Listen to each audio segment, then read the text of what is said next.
सास ने पढ़ी कक्षा 12वीं। पाखी एक मल्टीनेशनल कंपनी में काम करने के साथ सोशल एक्टिविस्ट भी होती है, जो ऑफिस खत्म होने के बाद शाम को घर आकर जरूरतमंद छोटे बच्चों को फ्री में पढ़ाती है। उसकी इस खूबी से बाकी लोगों के साथ सास भी बहुत खुश होती है। तुम सच में बहुत अच्छा काम कर रही हो बेटा, बस ध्यान रखना बच्चे आधे रास्ते में कहीं भटक ना जाए। भटकने से मेरा मतलब सिर्फ गलत काम करना नहीं है। कोई घर की जरूरत के लिए नौकरी करने लगे या किसी के घर वाले उसकी शादी करा दे, यह भी तो मंजिल से भटकना ही होता है ना। वाओ मम्मी, मुझे नहीं पता था कि आप पढ़ाई को लेकर इतनी पर्टिकुलर हो। पर फिक्र मत कीजिए, इनके साथ ऐसा कुछ नहीं होगा। बहू की बात पर मुस्कुराकर सास चली जाती है और पाखी बच्चों को पढ़ाने में बिजी हो जाती है। उसी रात पाखी और विराट साथ बैठकर बातें कर रहे होते हैं, जिसमें बहू सास की पढ़ाई को लेकर नजरिए का विराट के सामने जिक्र करती है। हाँ, मुझे सब पता है। ऐसे ही नहीं ये नालायक लड़का इतना पढ़ लिया। वो मम्मी ही तो है जिन्होंने बचपन से खाना खाया या नहीं से ज्यादा पढ़ाई की या नहीं पूछ पूछ कर मुझे इतना पढ़ने पर मजबूर कर दिया। वो हमेशा मुझे पढ़ाई और सेल्फ इंडिपेंडेंट होने की इम्पोर्टेंस याद दिलाती रही। और आज मेरी ये सरकारी नौकरी, इतनी अच्छी पोस्ट, उसी का तो नतीजा है। वाह, अगर मम्मी इतनी पढ़ी लिखी है तो कोई जॉब क्यों नहीं करती? और अगर जॉब नहीं करती तो मेरे साथ बच्चों को ही पढ़ा ले। तुम्हें किसने बोला कि मम्मी पढ़ी हुई हैं? उन्होंने तो अपनी 12th क्लास भी पूरी नहीं की। उससे पहले ही नाना जी ने मम्मी की शादी करा दी। शायद इसलिए पढ़ाई और अपने पैरों पर खड़े होने को लेकर उनकी सोच ऐसी है, क्योंकि वो खुद ये सब करना चाहती हो। पत्नी की बात सुन के विराट भी सोच में पड़ जाता है। दोनों मिलकर प्लान बनाते हैं और अगले दिन बच्चों को पढ़ाते हुए पाखी उनके पास एक कुर्सी एक्स्ट्रा लगा देती है। ये एक कुर्सी ज्यादा किसके लिए लगाई है बेटा? कोई नया बच्चा आने वाला है क्या?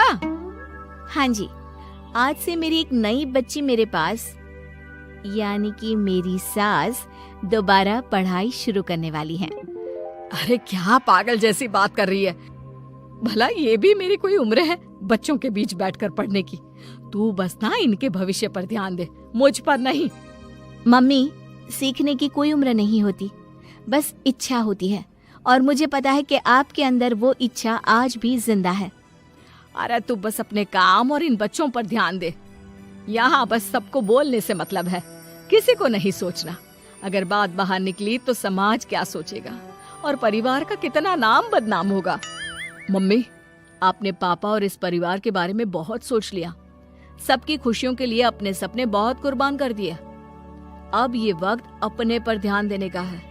और जिस समाज की आप बात कर रही हो ना, उसकी तो आदत है हर कामयाब होते इंसान पर पत्थर मारने की। बेटी को भी बहू का साथ देते देख सास गुस्से में अपना सर पकड़कर बड़बड़ाते हुए वहाँ से चली जाती है। ये स्टूडेंट थोड़ी जिद्दी है, पर इन्हें मैंने 12th क्लास पास नहीं कराई तो मैं भी अपनी सास की बहू नहीं। ये देखने में तो मजा ही आ जाएगा। इसी के साथ पति पत्नी मिलकर सास को पढ़ाने के मिशन पर लग जाते हैं, लेकिन सास उनकी हर कोशिश को नाकाम कर देती है। एक शाम विराट अपनी मम्मी के लिए 12th क्लास की बुक्स लेकर आता है, जिन्हें देखकर इस बार सास का गुस्सा उन दोनों पर मानो फूट ही पड़ता है। अरे तुम दोनों का दिमाग खराब हो गया है क्या, जो ये बेवजह की जिद पकड़े बैठ गए हो? मैंने एक बार बोल दिया ना, मुझे कोई पढ़ाई नहीं करनी। इसके बाद मेरी पढ़ाई को लेकर मुझे घर में कोई जिक्र नहीं चाहिए। पोता पोती पकड़ने की उम्र में किताबें पकड़ूंगी तो अच्छी लगूंगी क्या? अरे परिवार का मजाक बन जाएगा। मम्मी, पोते पोती आप पढ़ने के बाद भी तो खिला सकती हो। और रही मजाक बनाने वाले लोगों की बात, तो उनके पास खुद का कोई सपना होता नहीं, इसलिए दूसरों की उड़ान रोकने की कोशिश करते रहते हैं। बस एक बार माँ, आप कोशिश तो करो। अगर अच्छा नहीं लगा तो हम दोबारा कभी नहीं बोलेंगे। बेटे की बात सुनकर माँ सोच में पड़ जाती है और ये सोचती है कि थोड़े दिन पढ़ लेती हूँ और उसके बाद पढ़ने में अच्छा नहीं लग रहा ये बोलकर मना कर दूंगी। ऐसी प्लानिंग बनाकर वो पढ़ने के लिए तैयार हो जाती है। मौके का फायदा उठाकर तुरंत वे लोग सास का ओपन से 12th में एडमिशन करा देते हैं। मम्मी, आज से आपकी सारी जिम्मेदारी मेरी।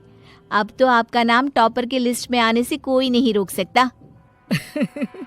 ये मेरे सीधे बच्चे, इन्हें अंदाजा भी नहीं कि माँ का प्लान क्या है।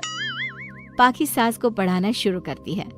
दिन बीतते हैं जिसमें धीरे धीरे सास भी कंफर्टेबल होने लगती है, लेकिन फिर पाखी एक सब्जेक्ट पढ़ने के लिए ट्यूशन जाने का सजेशन देती है, जिस पर बहुत गुस्सा, ड्रामा करने और पाखी के लाख बार मनाने के बाद एक बार फिर सास तैयार हो जाती है।